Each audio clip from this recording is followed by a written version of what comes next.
does not have an inner cannula in it.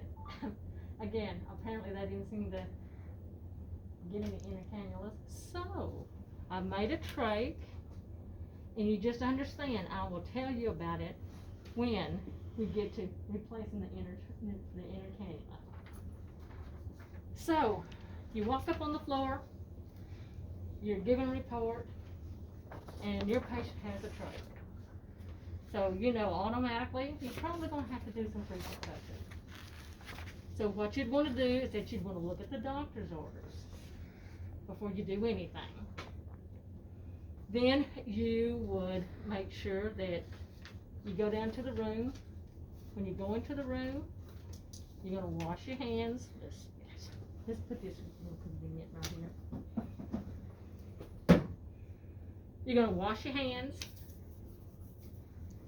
and then you need to develop some type of communication with your patient. Because if your patient has a trach, they can't talk. So you need to work out some type of system, like whatever we're doing. If you're uncomfortable, what's a sign that you want them to, they want you to stop. You want to do all of that to make sure that you're protecting your patient.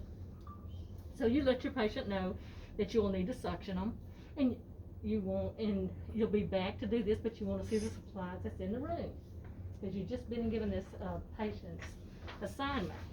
So, like I always can encourage you, you want to look at the dates and everything in here. Make sure, and since we use this on the 10th, we're going to pretend it's current. I look and I said I got a bottle of saline, or you could use your little bottle of whatever's in your box. We're not going to open that one.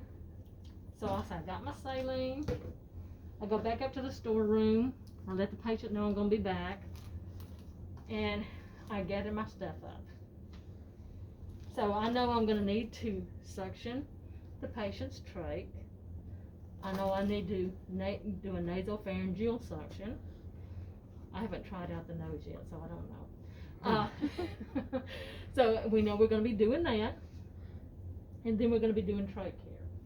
We're going to clean around the trach, and we are going to change out the holder on the trach.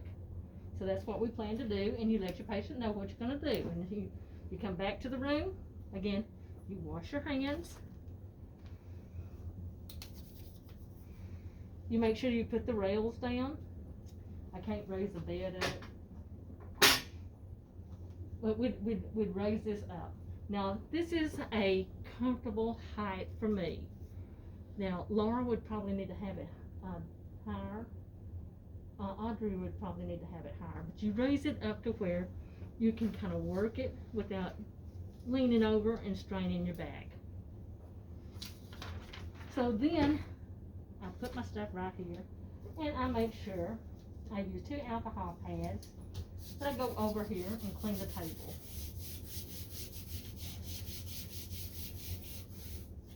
I clean the table.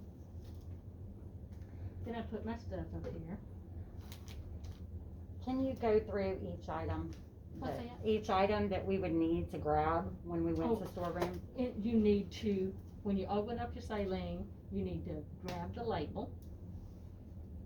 What I recommend, the way you're going to be doing this, you can either put the lid down or hold it like that. Do not touch the rim, and then you would pour some off. Don't forget to pour some off, because you want that rim clean when you pour it over into your sterile container. So you got to have your saline. I got my clean gloves. Audrey, would you go look and I can use my glasses as goggles. I'll let my goggles out the car. When you're doing suctioning, I recommend you put some type of covering over your eyes. We're gonna pretend this is my goggles. So there's my goggles, clean gloves. Here's my suction kit. This is my trach kit right here. And I brought some sterile gloves just in case I need to opens them up, and I got extra sponge right here. So then, if I could get you a hand. Oops. This? Yeah, undo it. Is it connected? Okay. Yeah. So, I've got my suction right here. I thought I had my nasal cannula on here.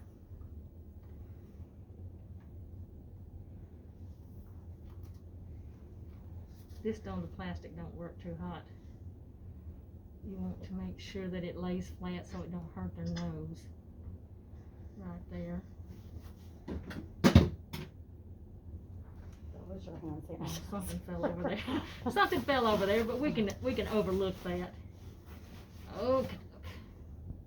She's got her oxygen on, and I can't. But right now she's got it on 2 liters.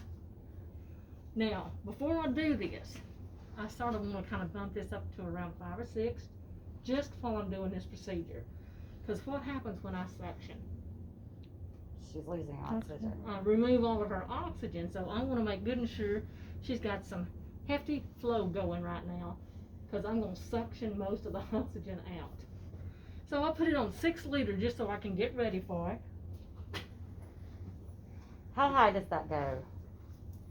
How high does that normally go? It can go way up here to 15 liters, because see, if you're using a non-rebreather or a Venturi mask, you need that. You need to turn it But all right the way. now it was on, let's say, it was on 2 to 3 liters, so I bumped it up to around 6 liters. With nasal cannula, you want to be careful, because you should never go over 5 or 6 liters. Okay. But I'm getting ready to suction her, so I'm going to deplete her oxygen stores. So I got everything up here closed. I got my goggles. Okay. I got my clean gloves. I got my clean gloves right here. Suction. Let me make good sure I got everything lined up right here. I'll wash my hands again. And then suction. How high should we put, how should we set the suction? You started with it Low, on I max. think, right? How high? Uh-huh. How high should we set the suction? What did your videos and what did Evolve say? It said do not put suction more higher than 150. Cause you can mess up. Okay, so you would adjust it. You'd put it on continuous, and put it on 150. Okay. There it is on 150 right there. So now I got everything ready right there. So then, here's your suction, and this is what a lot of nurses do, and what I usually do, since I never know what kind of packet that I'm using. Usually I will go get a towel and put up here. Do I have is there a pillowcase over there? Yes. Because we don't have any blue pads around here. That's the reason. That's one of the things I hadn't. Right here. So I would usually put a towel up here. You never know what kind of stuff is going to come out. So I'll let them know I'm going to cover them up right here. So now I'm ready to open this up.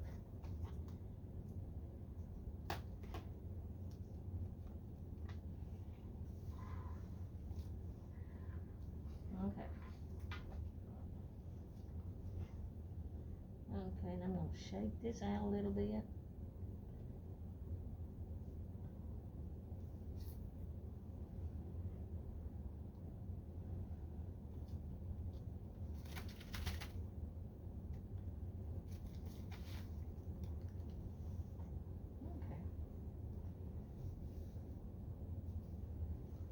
There you go. So here's my gloves right here. I'll put it right there. So I won't, well, I've got a problem already. I'm going to have an assistant, because see, this doesn't have a container where I can put it in here, but I should be able to do this.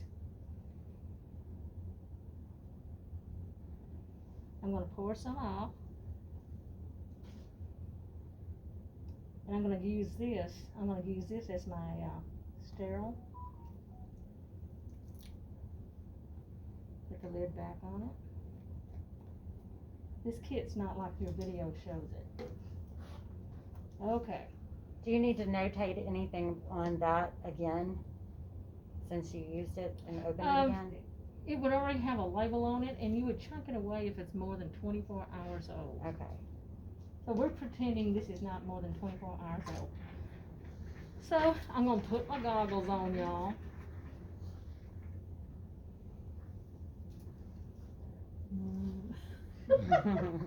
You're gonna fog up. I got my goggles on, y'all. I got my goggles on right there.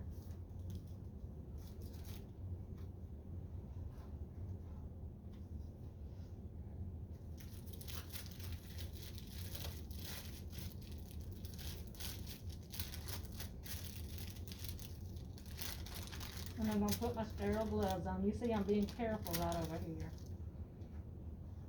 You see how wrinkly they are? Mm-hmm.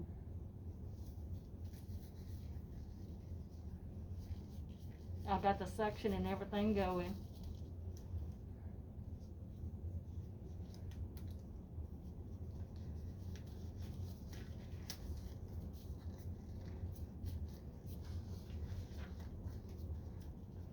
Okay. Now, which one of my hands is going to be dirty and which one is going to be clean? The one nearest the bed It's is dirty. dirty. Okay, always.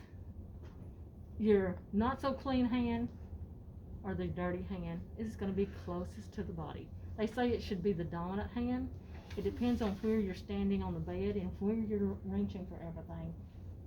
Which one's going to be your dominant? So what I just tell you is the dirty hand is always close to the body. Okay? So then I can make sure things are clean. And this is what I'm going to do.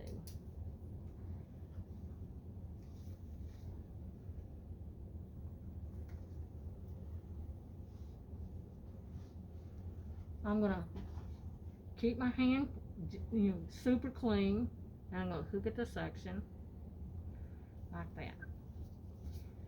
Okay, now what I would do is I'm going to check the suction. And I go, and it's working just fine. So I'll let the patient know what's going on, and y'all never do this without another person helping you.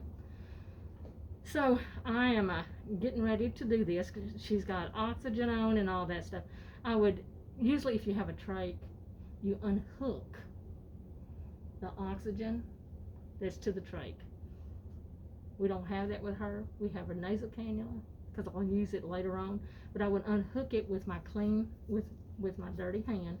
I'd unhook it. So what would normally be going in there? The O2, see the O2, if you remember on the video, the O2 is hooked up to either a ventilator or a rebreather type of a T-tube. Mm-hmm. And it's going to be hooked to the trach. You would undo it. And it's just a matter of just unplugging. You're undoing it. And usually I have the other person undo it. Is you would reach over here and you'd undo it for me. And tell the patient, okay, I'm getting ready to go down. You'd go down around, I'd say around between 4 and 6 inches or until you get some resistance. Now, I haven't tried this out to see how this is going to work. So never put the suction on as you're going down. You want to go in around 6 inches. Okay, it's doing great. And then you twist it. You put the suction on and twist it. Coming out. Okay. Okay? Do I need to reinforce that? Go back down and show you how you need to do it? Yes. Because usually you can do it like this, but I just usually, since it's so short and it's cold, do not put your suction on as you're going down. You go in around 6 inches. You're going to hit some resistance because you're going to hit that bronchial tube down there. And then you put the suction on and start doing this. And when you say put the suction on, you mean with your thumb? With the thumb right here. Take it out. Then I have you put the oxygen back on. Now, you need to give them around a minute in between. You should never do it more than 3 times.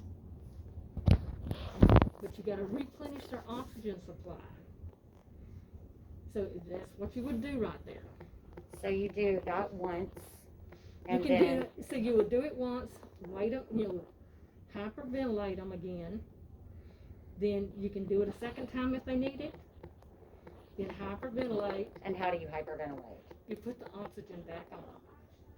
See, she would put the oxygen back on them each time you suction. Okay. Once you finish, she puts She puts it immediately.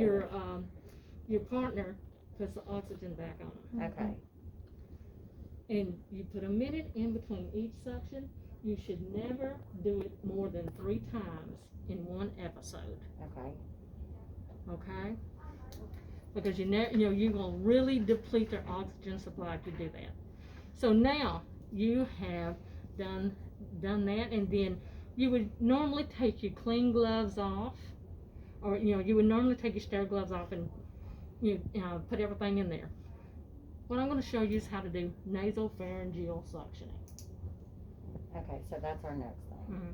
So that's trach suctioning, y'all. That's as easy as it is right there. So you do the same thing that you would do to get ready for trach suctioning. But where do you think we're going to go for the nasopharyngeal? We're going to go through the nose, aren't we? So what you do is that you bump up your O2 up to 6 liters and hyperventilate them a little bit. Then I would ask the partner to remove the nasal cannula. How long do you hyperventilate? Usually you give them a minute in between, and I usually hyperventilate for a minute. Okay, the entire minute. So then now, what you do for nasopharyngeal, how far do you put it down? You measure from the nose to the earlobe, which is probably around 6 inches on her. Okay? So then you would, again, check to see if the suction's working. So then you let her know what you're getting ready to do, and you don't put on the suction until you get down there. So I'm gonna go down this nose. I'm gonna see, I don't know whether it's gonna work, y'all. Yeah. Alicia had a question. Oh, yeah, sorry. So, the cannula, Yeah, y'all don't do this now. Okay, let's pretend I went down 6 inches. I went down 6 inches, and I put here, and then you do this in between your fingers. So you just roll it around. You roll it around between your fingers, right there. And then you take it out. Then you clean. If you're doing an pharyngeal suctioning, maybe this one will be a little easier. But again, around 6 inches right here. I don't know how she's going to work. You'd go down around six inches, and then you'd go, and then you'd put the oxygen back on. Put the oxygen back on. Oh, sorry. Are those the same amounts of time, like three Yeah, months you should never do more than 3 times in one episode. of any type of suction? Any type of suction, because you're depleting the oxygen. So while you're doing that, you put the oxygen back on there, you're hyperventilating. You've now finished with the suctioning of whatever you're going to do.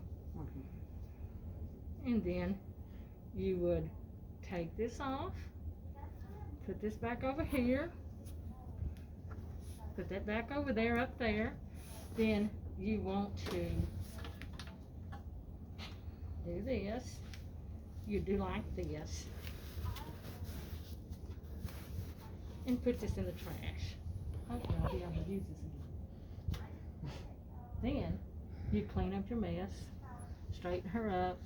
Now, before you stop, you want to cut this back down to 2 liters. You want to get her nice and cleaned up, and then you want to get this out of the way.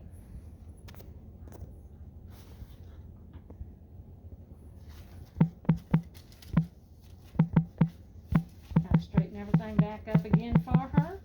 So, and you put everything, table overhead, raise the rails, whatever she needs. Make sure she's comfortable. Then I would go get my vital sign machine over here. and I would listen to her lungs to make sure that that's helped her breathe a lot better. Then I would check her O2 saturation. Because where do you want the O2 saturation to be? 90 or above. 90 or above. You would check the O2 right there. You'd make sure she's comfortable. So what else do we want to say? What else do we want to say about this? Find out if she's got any pain, maybe. Well, you put the bed down and all that. Right. Mm-hmm. Again, when you're doing this, chances are if you have a patient that has a trach, you're not going to have as many patients as a nurse who has just regular patients. So you're probably going to know your patient real well. And again, making sure you go into the room and you check their ID, ask them, you know, I always verbally ask them, you know, or the family member that might be there, you know, are they allergic to anything to make good and sure their record matches? Yes. In the video when they were doing the nasopharyngeal, they moved the oxygen to the other nostril. Mm-hmm. Is And that a thing, or just? You can, if you can do that. She's not really built where you can do that real well, but